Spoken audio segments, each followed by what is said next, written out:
வணக்கம் நண்பர்களே, இது ராணிப்பேட்டை மாவட்டம் நெமிலி வட்டம் சைனபுரம் வில்லேஜ் சித்தேரிக்கரை பக்கத்தில் ஒரு வேப்ப மரம். இதில் பால் வடியுது பாருங்கள்.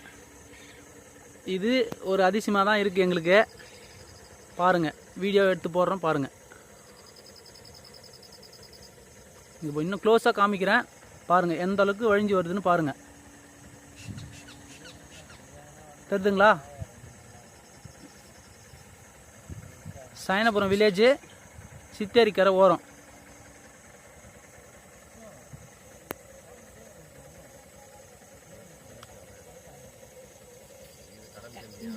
நான் என்ன பண்ண போறேன்? அப்படியே அலறேன். அவன் என்ன பேசுறான் அதான் பாத்துங்கிறேன். நோ அன்பண்ணா நான் தெரிஞ்சேன். கலை கொண்டு கம்மி